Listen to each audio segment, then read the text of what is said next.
Hello everyone, আমি নাহিন মুনকার। বর্তমানে বুয়েটের এনসিই ডিপার্টমেন্টে পড়াশোনা করছি। আমার কলেজ ছিল নটরডেম কলেজ। তো আজকে নিউটনিয়ান মেকানিক্সের পুলি এবং ফ্রিকশন রিলেটেড একটা প্রবলেম নিয়ে আসছি। তো এই প্রবলেমটাকে আমরা যারা নিউটনিয়ান মেকানিক্স চ্যাপ্টারটা পছন্দ করি তারা সাধারণত কেক প্রবলেম বলে থাকে। মানে শুধু এই প্রবলেমটা না, এই টাইপের প্রবলেম। কারণ পুলি এবং ফ্রিকশন এই দুইটা যে জিনিস রয়েছে, টপিক, এদের অ্যাকচুয়ালিতে ফোর্স অ্যানালাইসিস করলেই আমরা কাঙ্ক্ষিত জায়গায় আর কি পৌঁছাইতে পারি। তো এখানে ফোর্স অ্যানালাইসিস করাটাই আমাদের হচ্ছে মেইন চ্যালেঞ্জিং বিষয়। তো আসো আমরা প্রবলেমটা নিয়ে আর কি একটু ডিসকাস করি।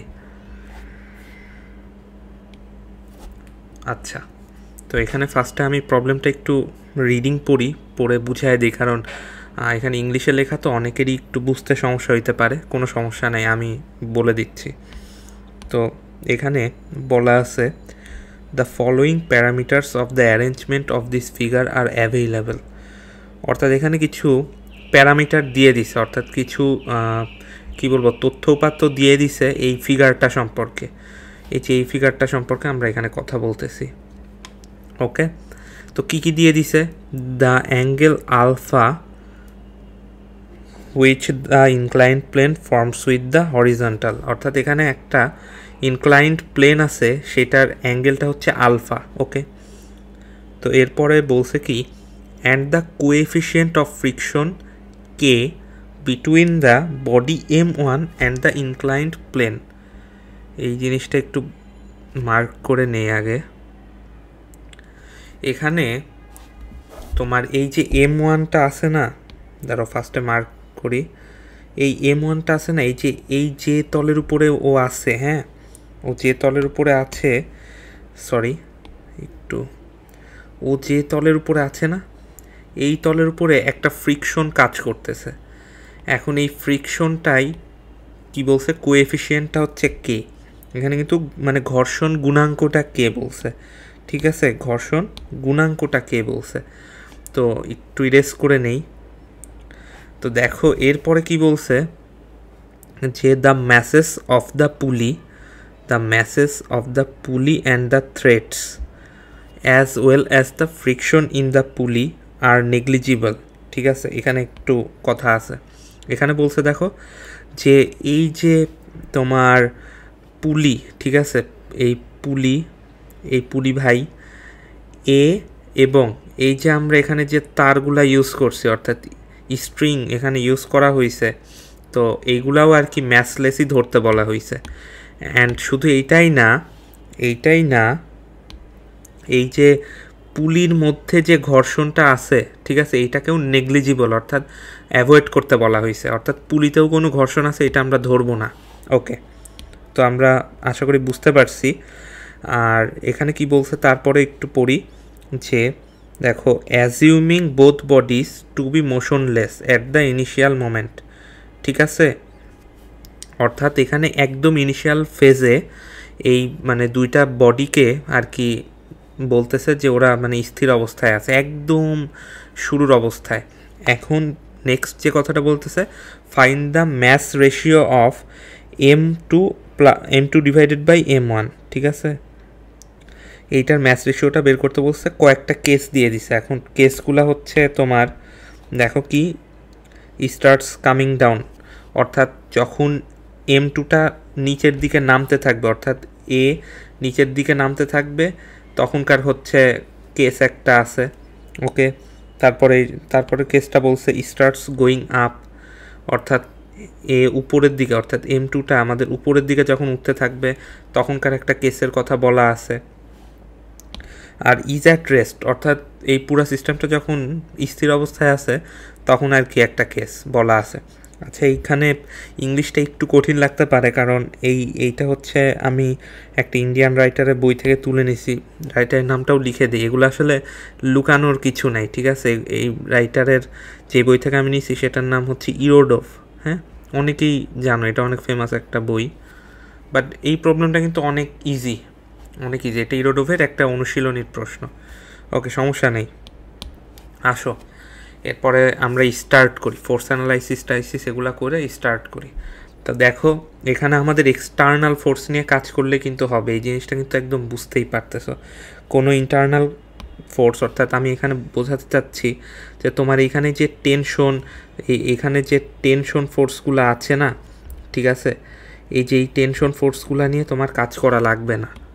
সো এই জিনিসটা মানে বুঝাই যাচ্ছে, আরেকবার বলে নিলাম।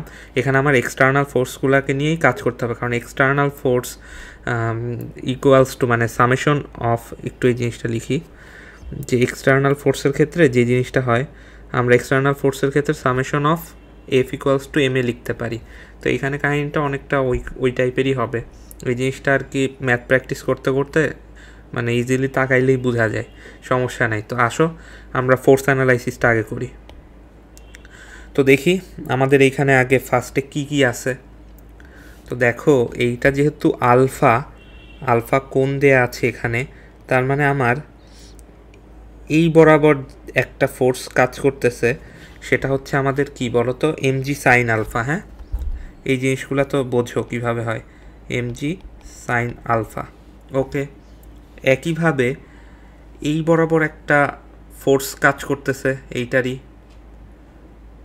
সেটা হচ্ছে এমজি কজ আলফা, ঠিক আছে। আর এইটার ধরো রিয়াকশন ফোর্সটা উপরের দিকে দিলাম, তোমার রিয়াকশন ফোর্সটা থাকলো, রিয়াকশন ফোর্সটা হচ্ছে নর্মাল ফোর্স, অর্থাৎ এন দিয়েই প্রকাশ করলাম।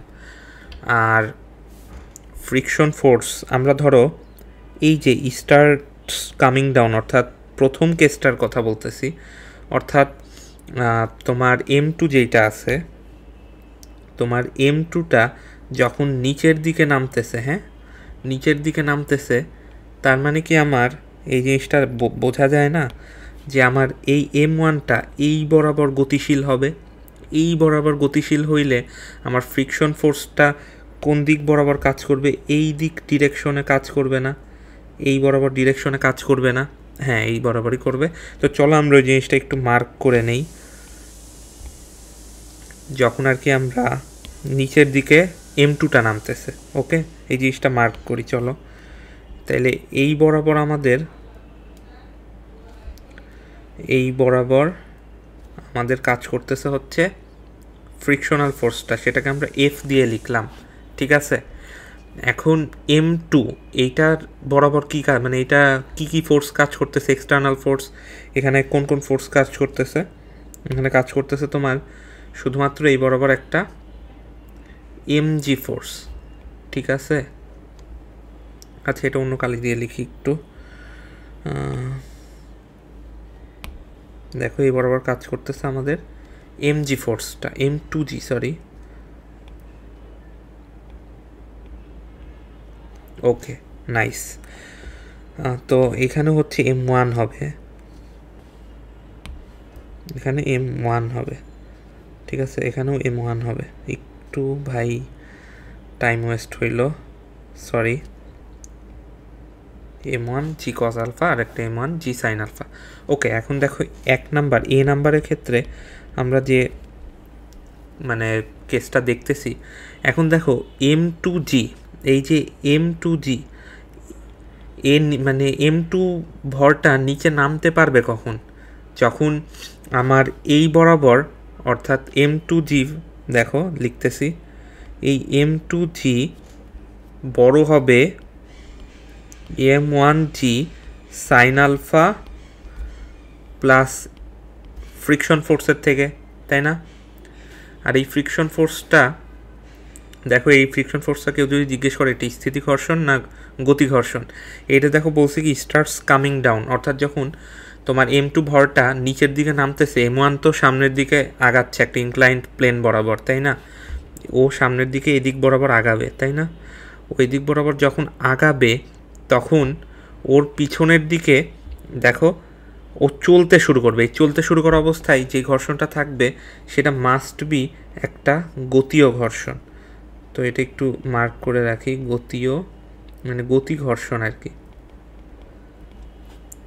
তো দেখো M2G যদি M1G sine alpha plus friction ফোর্সের থেকে বড় হয়, তাইলেই তো মানে আর কি নিচের দিকে নামতে থাকবে, তাই না? তো আসো এরপর কি করা যায়। এরপরে দেখো M2G M1G সাইন আলফাটাকে একই রাখলাম, প্লাস এফ মানে কি দেখো তো, এই ঘর্ষণ বল এফ মানে কি? এফ মানে লেখা যায় না যে তোমার ঘর্ষণ গুণাঙ্ক এখানে সরি কে ঘর্ষণ গুণাঙ্ক ইন্টু রিয়াকশন ফোর্স। ওকে, এখন রিয়াকশন ফোর্সটা আমি এন দিয়ে লিখছিলাম, সো ভাই এন দিয়েই লেখা বেটার। তো দেখো এখানে ঘর্ষণ গুণাঙ্ক ইন্টু ঘর্ষণ গুণাঙ্ক ইন্টু রিয়াকশন ফোর্সটা কিন্তু এখানে n equals to M1G cos alpha, ঠিক আছে? এই জিনিসটাও লিখে দিই, এইটা ইকুয়ালস টুই কিন্তু M1G কজ আলফা, কারণ উপর নিচ বরাবর আর কোনো বল কাজ করতেছে না, তাহলে K into M1G cos alpha খুব ইজিলি লিখে দেওয়া যায়। ওকে, তাহলে আসো এখানে লিখে নিই আগে M1G cos alpha into k. ওকে, তো এইবার আমরা জিটা কেটে ফেলি, জিটা কেটে দিই, দেখো জি কাটা। ওকে, তো এইবার আমাদের ফাইনালি তোমার রেশিওটা M2/M1 এর রেশিওটা লিখলে যেটা আসে M2/M1 ইজ গ্রেটার দেন তোমার সাইন আলফা প্লাস কে ইন্টু কজ আলফা, এই জিনিসটা আসে, ঠিক আছে? তাহলে ধরো এটাকে আমরা একটা উত্তর হিসাবে লিখলাম। ওকে ফাইন, এরপরে হচ্ছে আমরা 2 নাম্বার কেসটা দেখি। দেখো 2 নাম্বার কেসে তোমার M2টা উপরের দিকে উঠতেছে, M2টা আমাদের উপরের দিকে উঠা শুরু করছে। তাহলে M2টা আমাদের উপরের দিকে উঠা শুরু করা মানে কি? দেখো মানে এই পুরো সিস্টেমটা এই M2টা উপরের দিকে উঠবে। তাহলে M2 উপরের দিকে উঠা মানে আমার এই তোমার দেখো কোন কালি ইউজ করা যায়, আচ্ছা বেগুনি কালি ইউজ করতেছি। তোমার এই M1টা নিচের দিক বরাবর যাওয়া শুরু করছে না, হ্যাঁ। তো এই ক্ষেত্রে আমার ফ্রিকশন ফোর্সটা কি হবে? ফ্রিকশন ফোর্সটা কিন্তু উল্টায় যাবে, তো দেখো এই জিনিসটা কিন্তু একটু সতর্ক থাকতে হবে, নাইলে কিন্তু মানে ভুল হয়ে যাওয়ার চান্স আছে। তো ফ্রিকশন ফোর্সটা জাস্ট এই বরাবর ঘুরে যাবে, কারণ আমরা জানি ফ্রিকশন ফোর্স কাজ করে তার গতির অভিমুখের বিপরীত দিকে, তাই না? তো আসো এই ক্ষেত্রে M2G M2 উপরে ওঠার শর্তটা কি? শর্তটা জাস্ট ঘুরে যায়, দেখো শর্তটা হয়ে যায় কি তোমার M1G সাইন আলফা। এখন M1G সাইন আলফা যেই দিকে, ঠিক আছে, এফ তো তার বিপরীত দিকে, তাইলে minus F greater than M2G, তাইলেই তো M2 ভরটা উপরের দিকে উঠবে, তাই না? তাইলে এবার আসো এটাকে কি লেখা যায়? M1G সাইন আলফা, ফ্রিকশনের ভ্যালুটা সেই সেম জিনিসই থাকে, K into M1G cos alpha, এই পুরাটা ইজ গ্রেটার দেন M2G। এখন এটাকে রেশিও হিসাবে লিখলে কি লেখা যায়? M2/M1 ইজ লেস দেন তোমার সাইন আলফা মাইনাস কে কস আলফা। ওকে, এই জিনিসটা লেখা যায়, একে আমরা 2 নাম্বার অ্যান্সার হিসাবে কাউন্ট করলাম, ঠিক আছে?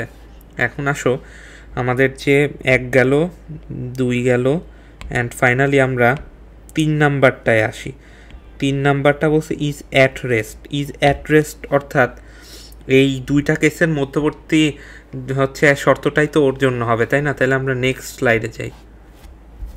তো দেখো ওর ক্ষেত্রে কি হবে, ওর ক্ষেত্রে আমাদের জিনিসটা দেখো যে মার্কার ইউজ করি, ও যেহেতু চলতেছে না, তার মানে এই জায়গাটায় আমাদের কি ক্রিয়েট হবে বলো তো? ঘর্ষণ তো থাকবেই, কি ঘর্ষণ? এটা কিন্তু তখন স্থিতি ঘর্ষণ হয়ে যাবে। এই জিনিসটা আমি ওই অপর পৃষ্ঠায় লিখে দিচ্ছি, ঠিক আছে? আসো অপর পৃষ্ঠায় লিখে দিই যে এক্ষেত্রে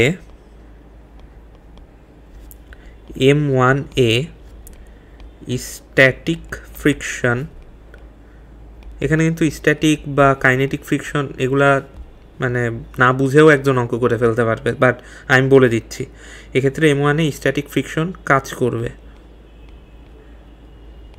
ঠিক আছে। অ্যান্ড এই আগের যে দুইটা শর্ত পাইছি, এই যে শর্তগুলো মার্ক করি, দেখো এই যে এই শর্তটা অ্যান্ড এই শর্তটার মধ্যবর্তীটাই তো মানে তোমার যখন রেস্টে আছে অর্থাৎ স্থির অবস্থায় আছে তখনকার শর্তটা হবে, তাইলে এই জিনিসটাই ঘুরে যায়। দেখো sine alpha minus K cos alpha is, এখানে এরকম হবে M2/M1টা এইটার থেকে বড় হবে আর এইটার থেকে ছোট হবে। তো এইটাই কিন্তু আমাদের কি বলতো মেইন যে মার্কার, এটা বড় করি, সরি, দেখো এইটাই কিন্তু আমাদের মেইন যে এইটা ছিল অ্যান্সারটা, ওইটা চলে আসছে। তো ভাই দেখলা যে অ্যাকচুয়ালিতে এইসব ম্যাথ আর কি একটু মানে অন্যরকম দেখতে লাগে, বাট জিনিসগুলো একদম ইজি। আর সত্যি কথা বলতে কোনো মানে স্টুডেন্টেরই বিদেশি বই মানে ধরার কোনোই দরকার নেই, এগুলা টিচাররাই ধরবে অ্যান্ড আমরা যারা আর কি মানে ক্লাস নেই তারাই এগুলা ঘাটাঘাটি করবে। তোমাদের জন্য যেগুলো প্রয়োজন সেগুলো আর কি মানে স্লাইডে পাবা, আর যেগুলো অপ্রয়োজন সেগুলো মনে করবা যে কোনো দরকার নেই। তো লাস্ট কথা একটা, যে আমাদের একটা ইউটিউব চ্যানেল আছে, সেটার নাম হচ্ছে সলভ ক্যাম্প। তোমাদের যদি আমার ভিডিওগুলো ভালো লাগে তাইলে মানে সাবস্ক্রাইব করতে পারো ভাই, তোমার ফ্রেন্ডদের সাথে শেয়ার করতে পারো। আচ্ছা তাইলে নেক্সট কখনো অন্য কোনো প্রবলেম নিয়ে আমি আবার আসবো। আল্লাহ হাফেজ।